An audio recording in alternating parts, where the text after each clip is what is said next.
Right. Don't know what's going on with YouTube. I do apologise, everybody. I am here. Oh.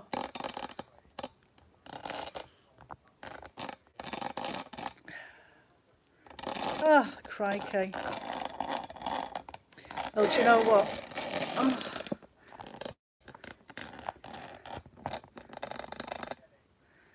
Yeah, I am still here. Do apologise. Definitely something going on with YouTube. Not me. So that they've just let me back on, but they've locked my screen so I can't turn it around lengthways.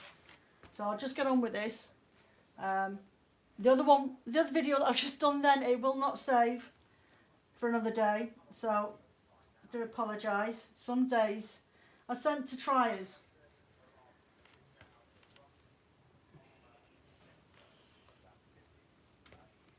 So yeah, warping.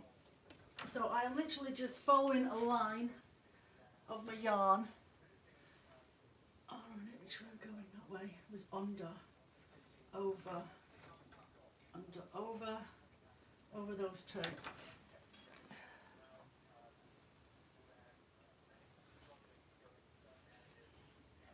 Over the back there, create my figure of eights. Right, this is not, that goes under there. There we go. Figure of eights, and over, around the back.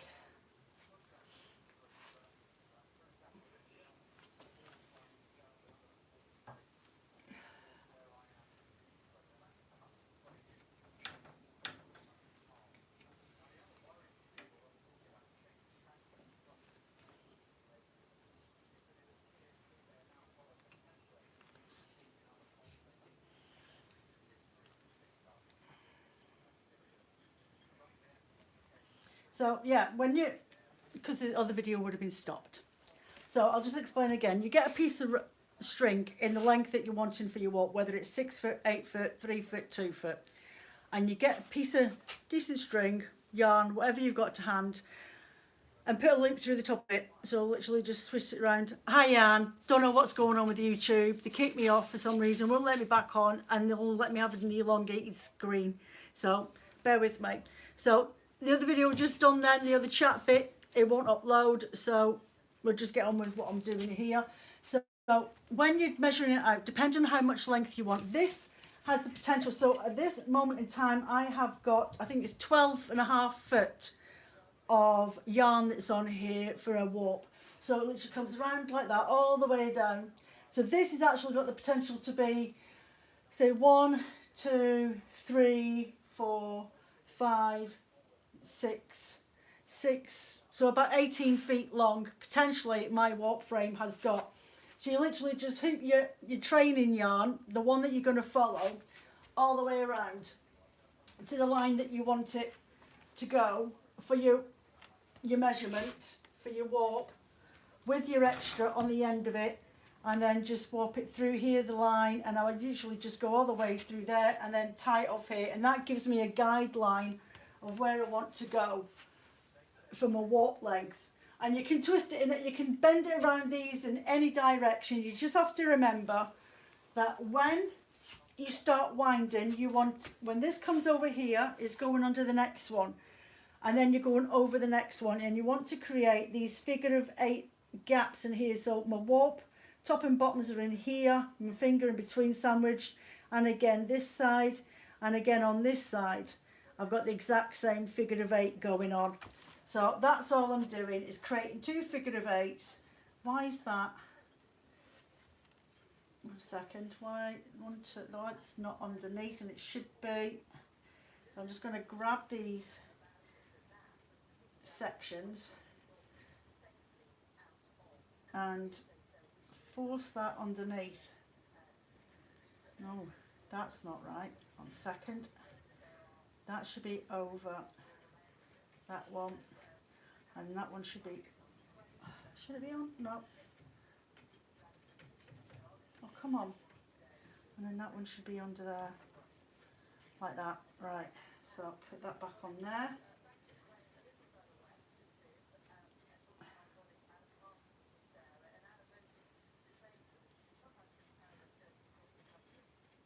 There we go. Sorry, I muddled up, but I hadn't. It was just a mistake that I'd made beforehand. So yeah, so now I need to go, I have done a over, under, under, or over, under, and then back on myself. Nearly finished this, and I will show you what I do. So, and you think this is something that your husband can build for you? Because it definitely, I reckon it helps me a lot when it comes to warping and not having to need fill if I don't want to do direct warping. Not just that, once you've done it this way, you can actually just braid up your skein at the end of it and just put it to one side, especially if you haven't got all your yarn spun up for it. And instead of you just having skeins of wool lying around, you've already got your warping hank ready, threaded, all tied up, all knotted off in the sections that you need to potentially just get on with the project when you're ready. So just going along here, I've got a bit more to go. There we go, over, under, under, over, about that way and around there.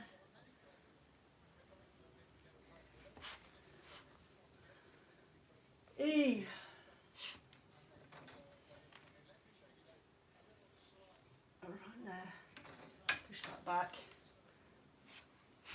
A bit more to go.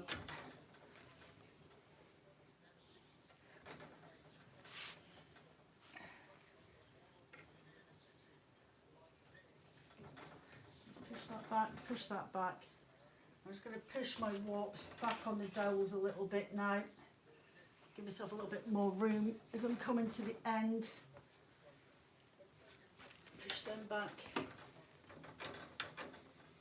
And then, there we go. Give myself some space again. You just have to do that every so often. Just chase the yarn back, down the dowel.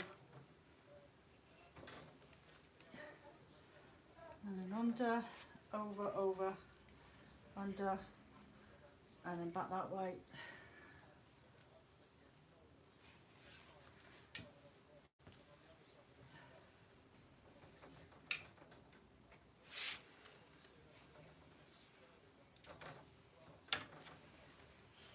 And then this way, more.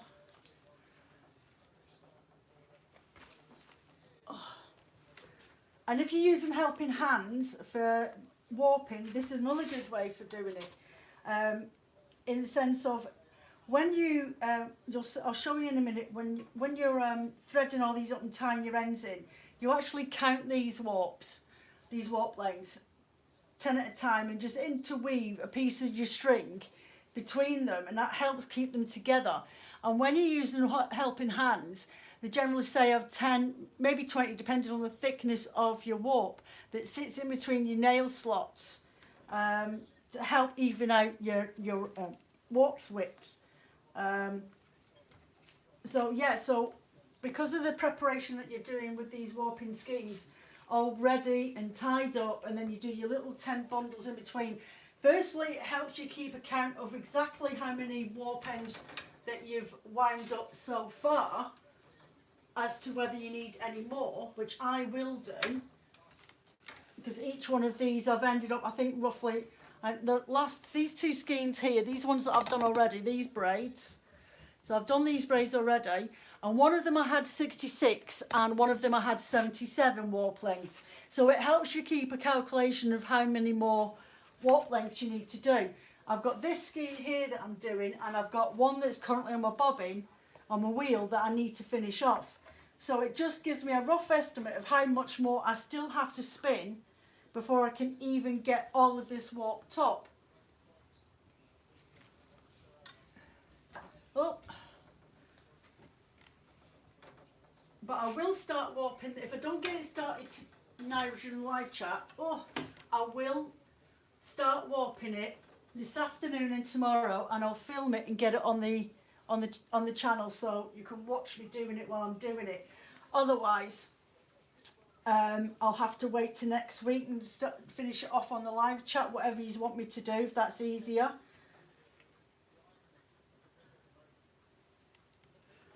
I could quite easily hold off to next week and finish off the last of it.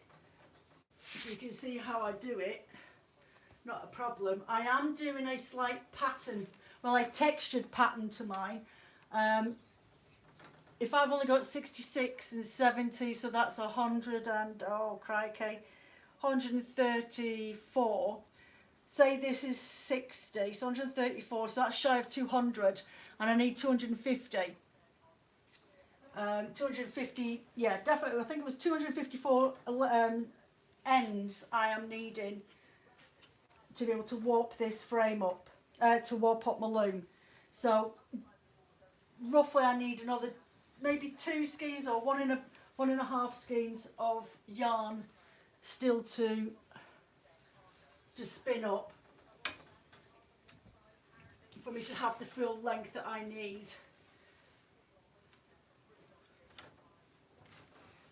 Hey.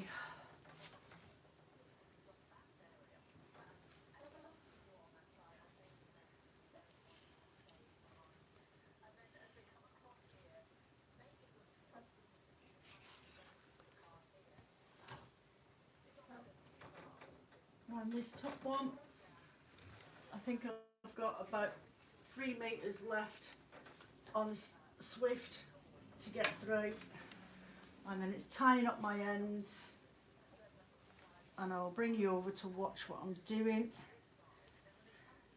It just takes a bit of counting and get going, and then I'll just take it off and braid it in like I would do a big crochet braid. Right, one sec.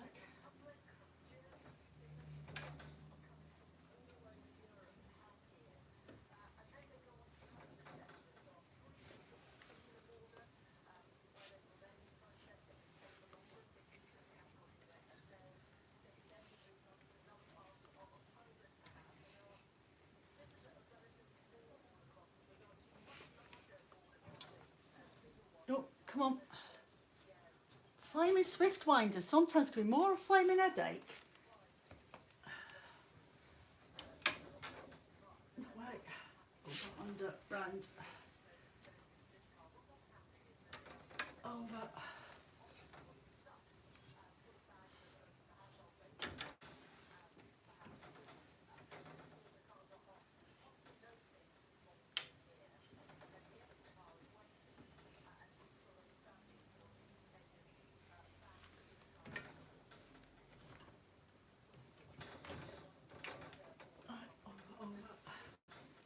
Over. How much am I now? I think I've got. I might just have enough to get round one more time. There we go. That's the end of that. 1, 2, and over. I'm left with that length there. So I'm just going to ever so loosely. I'm going to go on with this one. Tie it off. Just loosely, that'll do. And then just use this. I'll bring you over so you can see what I'm doing. There we go. So I've got my figure of 8 here, and I've got another one on this side. So you can see these bits here, so they're just crossing in the middle like that, and I can't get my fingers in together. So now what I'm going to do is with this leftover yarn, I'm just going to feed it through to the other side. There we go, yep. Grab it in my little fingers, come back through the other side of that crossover thread and pull it around like that. Make sure these don't go. There we go. And then I'm just going to ever so slightly tie that off into place. Now I'm going to get my string. Oh, where's my wool? Where's my yarn? Oh. New scissors. And with these, this, and this, I am going to now cut myself a few sections. Just a couple of lengths. I need one to go around the top here. I need a length to go around in here. Another length to go on this side over here. Oh.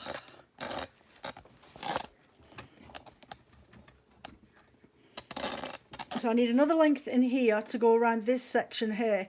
And then I just want to tie off these bits on here as well, just to make sure it's all kept separated. Then I need a counted 10 warp off from this one, another one here, another one up here, and then I'm going to do my figure of 8 tie-ups up the top as well up here. So that's what I've got to do next. It is easy. It just, I mean, honestly, if you go onto the YouTube channel and look up the interweave people, oh, stop falling.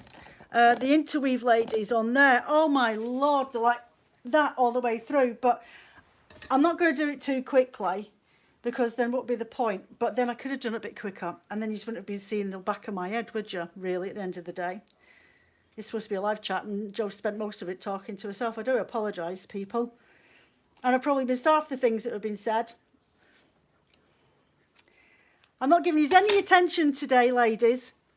Right, so I'm just going to now put my finger through here and tie this off on the back. Like that. Just sticking some knots in. And then come back through here on that side. Come through this side. Pull it through. And now I have got a section. I'm going to wrap it around the top of that and tie that off like that.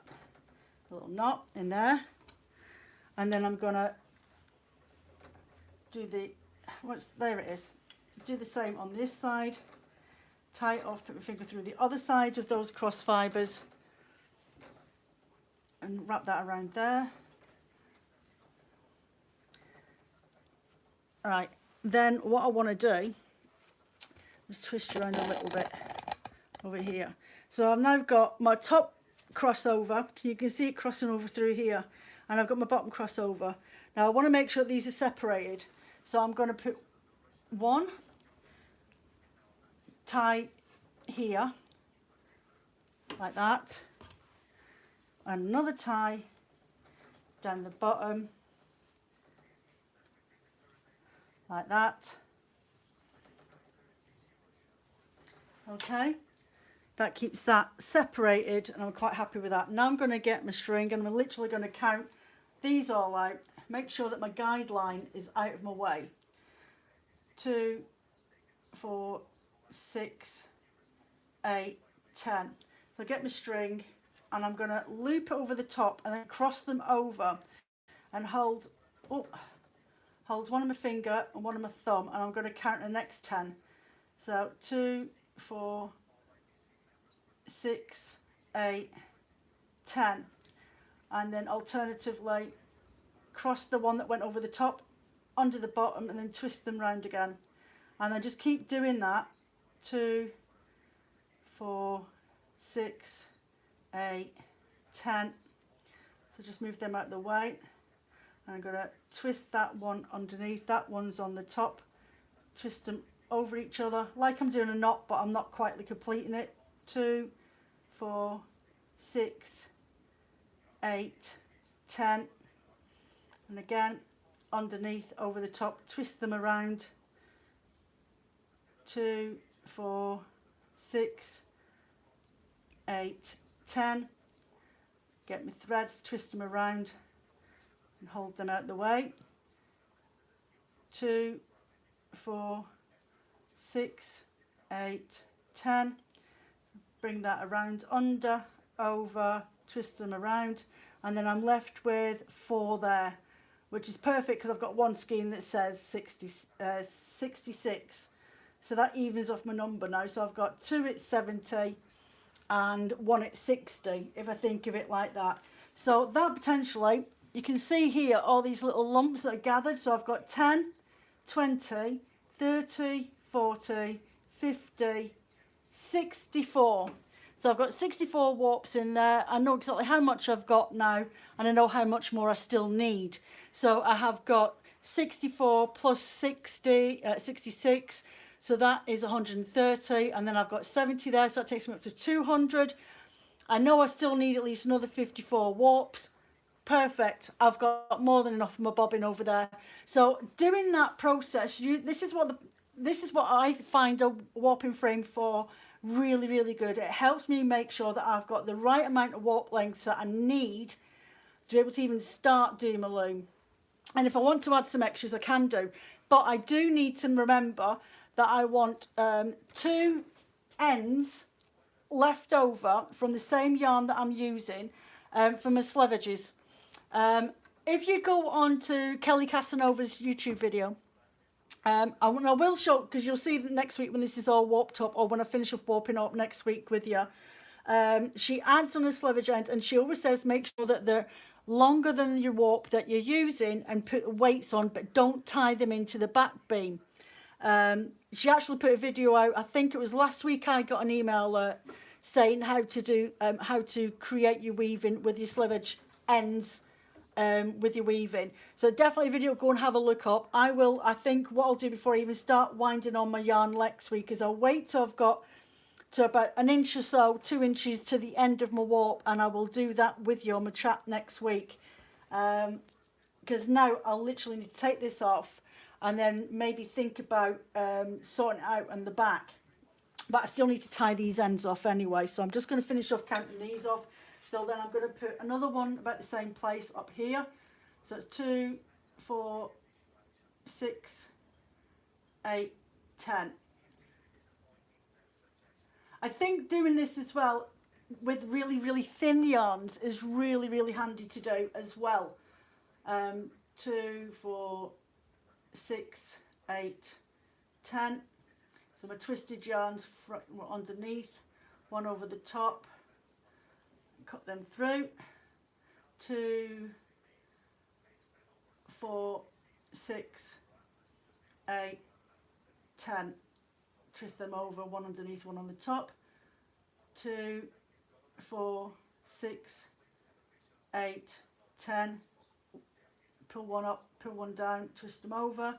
2, 4, 6, 8, 10. Pull that up, pull that down, and twist it. And again, 2, 4, 6, 8, 10. And then in there, and then finish that off like that. So I don't want to put a proper knot in the end of that if I can help it. Hey, are we still there? Are we still there? Right, so I'm just going to finish off these ties at the top here before I go any further. So make sure I've not got my guide thread caught in there. Tie that top piece off. There we go, one there. Right, where's my yarn gone? Oh. Right. 1, 2, 3. Anybody got any questions?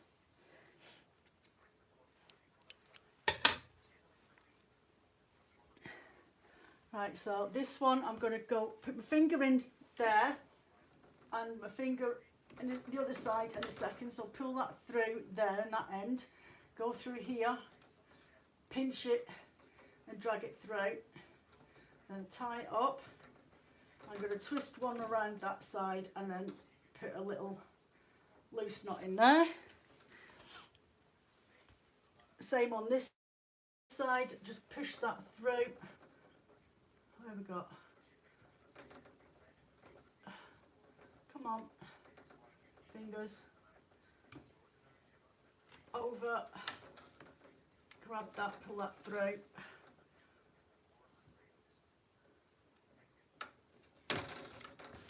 Right, on a second, that goes in there. That on that, twist that through, wrap it around and just loosely tie it off.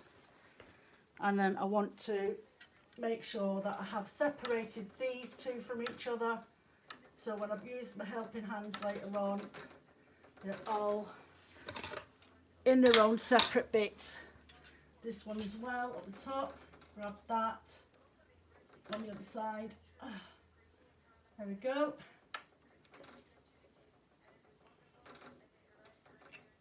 There we are. I think I need one more piece of string. I'm just going to hold this in place just ever so loosely.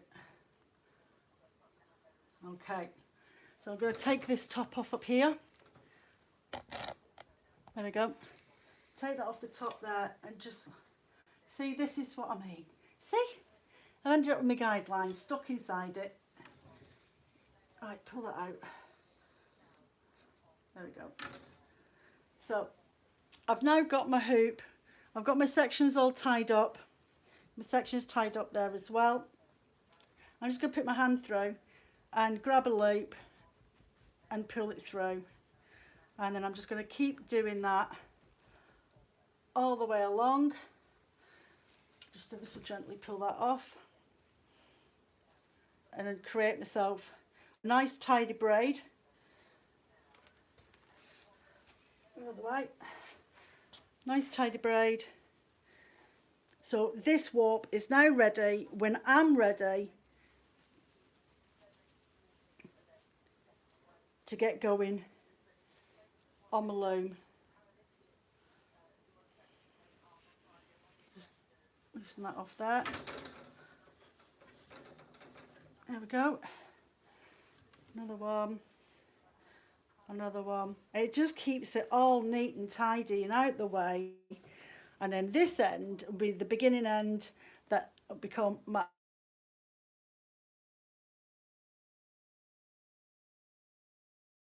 side ends at the beginning when I start warping, and then I will mess around with the helping hands and put them into place. So literally I can pull that out and then just start warping up, because that's, all my ends are tied off, all my sections are counted out, and you can see them on here on this one. There you go. See all the sections all counted out on there? So let me see if I could twist it around a bit and you can actually see. There you go, look at that. That is the counting 10. Counting 10, and you're like, yo, do you know what? Do you really need to do that? No, you don't really need to do it, but what it's doing is help keeping your yarn nice and flat and tidy. And as I say, it's all about stock control as well. It's about making sure that you've got enough of the fibre that you want for a project without thinking, oh, I'm about six warp lengths too short, but I need to have it that bit more. So yeah, it means that you can calculate now. So now I know I have still got to do, was it 54 warp ends left to do, and I'm literally just finishing off plying the last bobbin now, and then I can get that warped up and, well, up on here and get the warping done for that. And then I will be at the point of getting the helping hands. The helping hands are literally on the back of my loom now, tied up, waiting for me to get going. But has anyone got any questions? I'm not really sure. I mean, I've got my magazines there and I've got my books there and everything else. If you've got any questions that I can't quite, I've not explained properly or anything like that, it's one of those things that you can watch as many videos as you want, but until you've done that little play around, the light bulb moment goes off. There we go. I'll just put that back up there for doing my next one, which I will do in a little bit. But yeah, I think I'll keep this as this today, half an hour. Well, it was 40 odd minutes, but YouTube kicked me off. And what I'll do is, I've not done a video for today. I will do I'll do this video of me doing, like, getting this started, using the helping hands like I did last time. I've got a video actually on my YouTube channel from I think it was last September, or was it August? I think it was last September I did the video, and I showed me warping up the Golden Harvest blanket, well, big shawl, and the time it took me to do that. So it took me a good day. So as we all know, it takes a fair while to get it going, even if you've got help from somebody else, because especially with mine, I've got a shaft loom. So at the back of here, I have to now get it all ready, get the helping hands in, put the little shuttle sticks in between those gaps that I tied off. Then from there, I need to feed them through all these little wires in the back. So I've actually got a pattern where I have to go feed them through from shaft 1, 2, 3, 4, and then from 4 go 3, 2, 1, and then back up on itself, and do that 5 times, and that's my repeat all the way through mine. So that's what I've got to, that's the stage I've got to get to next. And then my pattern weight, I've written it all down on my piece of paper. So there, that is my warping pattern up the top that I'm doing. And then that is the actual pattern that I'm doing, my shaft. So yeah, I will film what I'm doing, and I will probably do a second part for that filming, and then I will maybe save the last of it for next week. But I think next week we just get on with getting weaving. I think might be the best bit of it, because this is week 5. Week 5, and it's been a bit of a progress, but I wanted to do it so nobody could be field rushed. Stuff that you could go back to if you felt like you missed something, or you wanted to ask me a question but you couldn't quite remember what it was that you wanted to ask me. But this will be back up there. Take care, Emma, and everybody stay safe at home. Look after yourselves. Yeah, mental out there. See you Saturday. And yeah, catch this video for me warping with the helping hands sometime later this week. Well, probably tomorrow. Take care of yourselves. Have a lovely week. See you Saturday. Bye.